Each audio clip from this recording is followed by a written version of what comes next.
Hello viewers, আসসালামু আলাইকুম। Welcome to my channel. আজকে আমি দেখাবো কিভাবে চার্জারের যে কেবল থাকে সেটাতে কুশি কাটার কাজ করে একটা আধুনিক জিনিস তৈরি করা যায়। আমি এখানে ডালের কাজ করার জন্য উলের সুতাটা ব্যবহার করব, আর পাতা করার জন্য সবুজ কালারের গুটি সুতা ব্যবহার করব, আর ফুল করার জন্য কুসুম আর সাদা কালারটা ব্যবহার করব। তো চিকন যে সুতাটা মোটা সুতাটা করার জন্য আমি এখানে 2.5 mm এর যে সুইটা সেটা ব্যবহার করছি। আর গুটি সুতা করার জন্য আমি 12 নম্বর সুই বা 0.6 mm এর সুই ব্যবহার করছি। তারপর আমার চার্জার কেবলটা লাগবে। তো এখানে আপনারা যে কোনো কেবলই ব্যবহার করতে পারেন, কোনো সমস্যা নেই। এখন আমি যে মোটা সুতাটা, আমার এখানে চিকন সুতা নেই, এজন্য মোটা সুতা দিয়েই কাজ করে দেখিয়ে দিচ্ছি।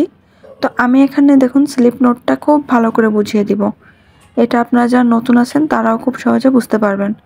একটু রশি গিট নেওয়ার মতো একটা সুতার উপর আরেকটা সুতা নিয়ে ছোট সুতাটা একবারে টায়ের মতো ঘুরিয়ে দেন উপর থেকে নিচের দিকে ঢুকিয়ে দেব। এটা অন্যভাবেও করা যায়। দেখুন, আঙ্গুলের সাথে পেঁচিয়ে আমরা যেভাবে ম্যাজিক রিং করি সেভাবেও এটা করা যায় খুব সহজে। আমি আবার দেখিয়ে দিই। এটা হচ্ছে জাস্ট একটা আঙ্গুলে পেঁচিয়ে দেন এভাবে পিছন থেকে সুতাটা একটা চেন স্টিচ করলে এই যে হয়ে গেল।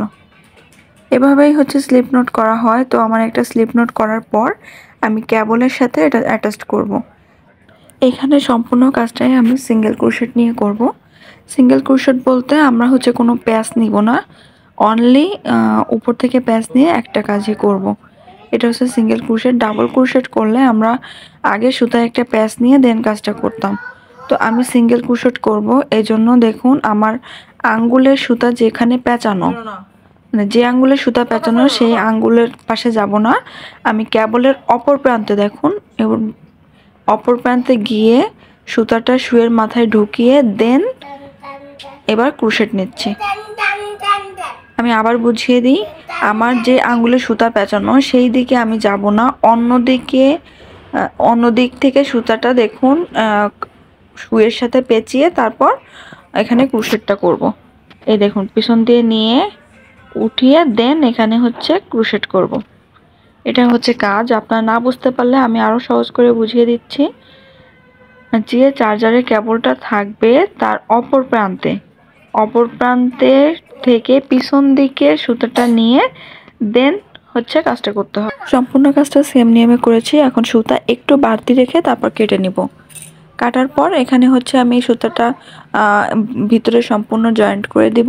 এজন্য আমি এখানে একটা সুই ব্যবহার করব। একটু মোটা সুই ব্যবহার করবেন বা বড় যে সুইটা, যে সুই হলে আপনি খুব সহজে এই সুতাটা ঢোকাতে পারবেন। যেহেতু উলের সুতা 6 তার থাকে, এজন্য একটু মোটা সুই নেবেন, তাহলে আপনার কাজটা করতে সুবিধা হবে। সুইটা আমি ঢুকিয়ে নিলাম। তারপরে এখানে দেখুন একটা জয়েন্ট করে নিব প্রথমে, যাতে সেলাইটা বা যে আমার ক্রোশেটটা সেটা খুলে না যায়। তারপর প্রত্যেকটা চেনের করে আমি কাঁথা স্টিচের মতো বলেন বা বোতাম ঘাটের মতো করে বলেন, এভাবে একটার পর একটা এভাবে ঢুকিয়ে সেলাই করে দিব, যাতে এটা বোঝা না যায় যে এখানে বাড়তি সুতা ছিল। তো আপনারা চাইলে এখানে প্রথম মাথায় কেটে দিতে পারতেন, সেক্ষেত্রে পুরো তারটা খুলে যাওয়ার সম্ভাবনা থাকতো। এজন্য রিস্ক না নিয়ে একটু সেলাই করে দিলেই ভালো হবে। তো এভাবে আমি পুরো জয়েন্টটা করে নেব। এখন আমার যে বাড়তি সুতাটুকু আমি সেটুকু কেটে নিব। আমার সামনে পিছনে যে সুতাটা ছিল দুইটা পাশে কেটে নিব। এখন এটা তাহলে খুলে যাওয়ার সম্ভাবনা থাকবে না। এখন আমি গুটি সুতার কাজ করব। তো গুটি সুতা দিয়ে আমি পাতা আর ফুল করব। আর দেখুন এটা সরকারের যে উলের সুতাটা, আমি সেটা ব্যবহার করেছি। আর এখানে 12 নম্বর সুই বা 0.6 mm এর সুইটা ব্যবহার করেছি। এটা জাপানের সুই, মেড ইন জাপান যেটা বলে। এরপর আমি আবার স্লিপ নোট নিয়ে, আর এই স্লিপ নোট কীভাবে করতে হয় সেটা তো আমি দেখিয়েই দিয়েছি। নেওয়ার পর এখানে আমি পাতা নিয়ে কাজ করার জন্য প্রথমে 14টা চেন করে নেব। আমি যেভাবে দেখুন ওই প্রথমে ডালের কাজটা করেছিলাম সেভাবেই চেনটা আমি করে নিব। তো এখানে প্রথমে আমি 14টা চেন করে তারপর পরবর্তী কাজ করব। আপনারা চাইলে এখানে উলের সুতাটাই ব্যবহার করতে পারতেন। তো আমি একটু ছোট পাতা করব দেখে এখানে গুটি সুতাটা ব্যবহার করেছি। আর এই সুতাগুলো আপনারা 15 টাকা পিস হিসেবে পেয়ে যাবেন। এখন আমি দ্বিতীয় ঘরে, প্রথম ঘর বাদ দিয়ে দ্বিতীয় ঘরে একটা সিঙ্গেল ক্রোশেট করে নিব। 3 নাম্বার ঘরে আমি এখানে দেখুন একটা হাফ ডাবল ক্রোশেট করে নিব। হাফ ডাবল ক্রোশেট বলতে যে আমার 3টা চেন বের হবে সেটা একবারে বের করব। তারপর পরপর 2টা ঘরে আমি এখানে ডাবল ক্রোশেট করে নেব। পরপর 2টা ঘরে ডাবল ক্রোশেট করতে হবে। আর ডাবল ক্রোশেট কিভাবে করতে হয় সেটা তো বলেই দিয়েছি। প্রথমে যে আঙ্গুলে সুতা পেঁচানো সেই আঙ্গুলে হচ্ছে নিয়ে তারপর হচ্ছে কাজ করতে হবে। এরপর আমি হচ্ছে ট্রিপল ক্রোশেটের কাজ করব। ট্রিপল ক্রোশেটের কাজ বলতে এখানে সুতাটা 2বার পেঁচাতে হবে। তো দেখুন 1 2 2বার সুতা পেঁচিয়ে আমরা হচ্ছে পরবর্তী ঘরে আমার 5 নাম্বার যে ঘরটা সেই ঘরে আমি এখানে ট্রিপল ক্রোশেট করব। ট্রিপল ক্রোশেট করলে শুয়ের মাথায় আপনার 5টা সুতা আসবে। এই 5টা সুতা পরপর বের করতে হবে। 2টা করে 3বারে 5টা সুতা বের হয়ে যাবে। এই ট্রিপল ক্রোশেট আমার পরপর 4বার করতে হবে। তো প্রথমে আমার করতে হবে একটা হচ্ছে সিঙ্গেল ক্রোশেট, তারপর করতে হবে হাফ ডাবল ক্রোশেট, তারপর করতে হবে 2টা পরপর ডাবল ক্রোশেট, তারপর করতে হবে পরপর 4টা ট্রিপল ক্রোশেট। তো ট্রিপল ক্রোশেট আমি 4টা নেওয়ার পর আপনারা বুঝতে না পারলে স্ক্রিনে লেখা উঠবে, সেটা দেখলেই বুঝতে পারবেন। এরপর পরপর 4টা ট্রিপল ক্রোশেট নেওয়ার পর আমি আবার আগের মতো কাজ করব। তো এটা আমার শেষ। আপনারা যদি কুশি কাটার প্রাথমিক ধারণা কিভাবে করতে হয় আপনার কাজ না জেনে থাকেন তাহলে আমার চ্যানেলে প্রাথমিক ধারণার অনেক ভিডিও আপলোড করা আছে, আপনারা চাইলে দেখে নিতে পারেন। তো এখন দেখুন আমি বললাম না পুনরাবৃত্তি করব। তো আমি এই নিচে যেভাবে করেছিলাম যে 2টা পরপর ডাবল ক্রোশেট নিয়েছিলাম সেটা কাজ করব। এখানে একটা ডাবল ক্রোশেট নিলাম, এখন 2টা ডাবল ক্রোশেট নিলাম।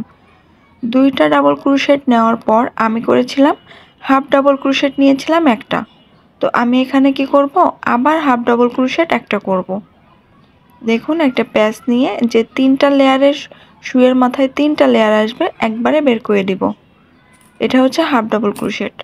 হাফ ডাবল ক্রোশেট করার পর আমি এখানে জাস্ট একটা সিঙ্গেল ক্রোশেট করব।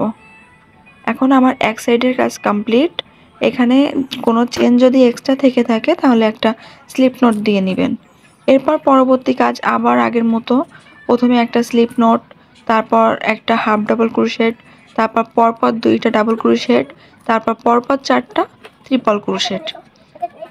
তারপর অর্ধেক কাজ শেষ হওয়ার পর আবার উল্টা দিকে করবেন, পরপর 2টা ডাবল ক্রোশেট, তারপর হাফ সিঙ্গেল ক্রোশেট, তারপর সিঙ্গেল ক্রোশেট। এভাবে দিয়ে পুরো কাজটা কমপ্লিট হবে। আর যদি পাতাটা আপনারা একটু সরু করতে চান সেক্ষেত্রে উপর দিকে একটা চেন নিয়ে আগের পাতার সাথে অ্যাটাচ করে দিবেন, তাহলে কাজটা হয়ে যাবে। তো আমার পাতার কাজটা কমপ্লিট হয়ে গেল। আর আশা করি বুঝতে পেরেছেন। না বুঝতে পারলে আমার চ্যানেলে পাতার কাজ আপলোড করা থাকবে, সেটা আপনারা দেখে নেবেন। তো আমি এখানে একটু সুতাটা বাড়তি রেখে তারপর কেটে নিলাম, কাটার যাতে এটা আমি পরবর্তীতে সুন্দর করে অ্যাটাচ করতে পারি। সুতা নিলাম, নেওয়ার পর এখানে একটা ম্যাজিক রিং করে নিচ্ছি। ম্যাজিক রিংটা কিভাবে করলাম সেটা আপনারা দেখতে পারলেন। আর হচ্ছে ম্যাজিক রিংটা করার পর এটা সুতাটা আমি হাতে পেঁচিয়ে নিলাম। তারপর এখানে দেখুন একটা 2টা চেন নিয়ে প্রথমে হচ্ছে একটা ডাবল ক্রোশেট করে নিলাম। এরপর থেকে জাস্ট ডাবল ক্রোশেট হবে, 2টা করে চেন নিয়ে ডাবল ক্রোশেট। আবার দেখুন 2টা চেন নিয়ে ডাবল ক্রোশেট করলাম। আর ডাবল ক্রোশেট কিভাবে করতে হয় সেটা তো আমরা সবাই জানি। একটা দেখুন একটা প্যাচ দিলে এটা ডাবল ক্রোশেট হয়ে যাবে। এই যে একটা প্যাচ নিয়ে ডাবল ক্রোশেট, যে 2টা চেন প্রথমে নিয়েছিলাম সেই চেনের ভিতর একটা চেন দিয়ে এটা জাস্ট জয়েন্ট করব। এজন্য আমি সুতাটা কেটে নিয়ে আগে যে রিং করেছিলাম স্লিপ বা ম্যাজিক রিং, সেই রিংয়ের যে সুতাটা ছিল সেটার সাথে অ্যাটাচ করে দিলাম, ব্যবহার করব। এটা হচ্ছে আমার ফুলের কড়ি বা মাঝখানে যেটা থাকে সেটা তৈরি হলো। এখন আমি এখানে একটা স্লিপ নোট দিয়ে নিচ্ছি। তো স্লিপ নোটটা কিভাবে দিলাম সেটা খুব সহজে দেখিয়ে দিলাম। আর যদি এগুলো আরও সহজে বুঝতে চান সেক্ষেত্রে আমার আরও অনেক ভিডিও আছে, সেগুলো দেখে আসবেন। এরপর আমি যে কোনো এক সাইডে এটা ঢুকিয়ে নিব বা স্লিপ নোটটা জয়েন্ট করে নিব। তারপর 2টা চেন নিয়ে একটা ডাবল ক্রোশেট করব। আমি এখানে যেহেতু 10টা ঘর করেছি আমার 5টা পাপড়ি হবে, তো আমি 2টা ঘরে একটা ফুলের পাপড়ি করব। এরপর আমি ডাবল ক্রোশেট নিলাম, নেওয়ার পর এই সেম ঘরে আবার কাজটা করে নিচ্ছি। 3টা সুতা থাকবে, তারপর 2টা, তারপর 2টা সুতা। এরপর আমি 2টা প্যাচ বা ট্রিপল ক্রোশেট নিলাম। নেওয়ার পর এখান থেকে দেখুন আবার হচ্ছে ট্রিপল ক্রোশেট নিলে 5টা চেন থাকবে, এখানে 3বার বের হবে। এই 3বার বের হলো। এখন আমি পরবর্তী ঘরে কাজ করব, এজন্য আমি ডাবল ক্রোশেটটা আবার নিয়ে সেম ঘরে না, এবার পাশের যে ঘরটা পরবর্তী ঘর সেখানে একটা মানে চেনগুলো বের করে নেব বা ট্রিপল ক্রোশেট যেটা সেটা বের করে নেব। তো প্রথমে 5টা চেন থাকবে, তারপর 4টা, তারপর 3টা, তারপর 2টা, এভাবে আমার 3বার নিলে কাজটা কমপ্লিট হবে। এরপর আমি নিব ডাবল ক্রোশেট।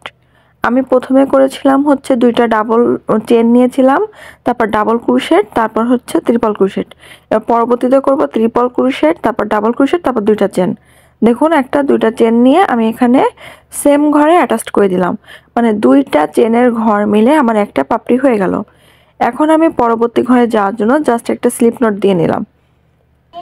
এখন আমি ফুলগুলো তৈরি করে নিলাম, আর ফুলটার পুরো ভিডিও আমার চ্যানেলে আপলোড করা আছে, আপনারা চাইলে দেখে নেবেন। আমি যেহেতু এখানে দ্রুত করে দেখাচ্ছি এজন্য আপনাদের একটু বুঝতে অসুবিধা হতে পারে। এখন আমি সুতাটা আর পাতাগুলো এই ডালের সাথে জয়েন্ট করে নিব। এই জন্য পাতার যে এক্সট্রা সুতা ছিল সেটার ভিতর সুই নিয়ে তারপর একটু দেখুন অল্প একটু করে করে গ্যাপ দিয়ে, পছন্দ মতো গ্যাপ দিবেন। আমি অল্প একটু গ্যাপ দিয়ে দেন ডালের সাথে ডালের যে সাইডে যে চেনগুলো ছিল চেনের ভিতর আমি এভাবে পাতাগুলো অ্যাটাচ করে নিব। আপনারা যদি চান যে আপনারা একবারেই কাজটা করবেন বা এই লতার সাথে বা ডালের সাথে একবারে পাতাটা সেট করবেন, সেটাও করতে পারেন। তো আমার কাছে মনে হয়েছে এভাবে পাতাগুলো বা ফুলগুলো আলাদা করে নিয়ে তারপর সেট করলে বেশি সুবিধা হবে বা অনেকটা বেশি সুন্দর দেখা যাবে। তো আমি সেভাবেই করেছি, আর আমি যেভাবে করেছি এটা যারা নতুন তারা খুব সহজে বুঝতে পারবেন, তাদের ক্ষেত্রে খুব সুবিধা হবে। এজন্য আমি এভাবে কাজটা করে নিয়েছি। আমি পাতাটা এমনভাবে জয়েন্ট করব যাতে হচ্ছে আমার এক সাইডটা খোলা দিকে থাকে আর বাকি এক সাইড জয়েন্ট থাকে। তো এখানে আমি সুন্দর করে জয়েন্ট করার পর তারপর এটা গিট দিয়ে কেটে নিচ্ছি। তো আমার পাতাটা সেলাই করা হয়ে গেছে, এখন আমি ফুলটা জয়েন্ট করব। আপনারা চাইলে ফুলটা দূরে বসাতে পারতেন বা একটু পাতা এক জায়গা ফুল এক জায়গায় এভাবে করতে পারতেন। তো আমার মনে হলো ফুল আর পাতা এক জায়গায় করলে বেশি সুন্দর হবে, এজন্য আমি এভাবেই পুরো কাজটা কমপ্লিট করে নিলাম। আশা করি আপনারা বুঝতে পেরেছেন। না বুঝতে পারলে অবশ্যই কমেন্টস করবেন, আমি আপনাদের কমেন্টসের উত্তর দেব। তো আমার কাজটা কেমন হয়েছে জানাবেন। কাজটি ভালো লেগে থাকলে অবশ্যই চ্যানেলটি সাবস্ক্রাইব করবেন, লাইক করবেন, কমেন্টস করবেন এবং শেয়ার করবেন। Thanks for watching. আল্লাহ হাফেজ।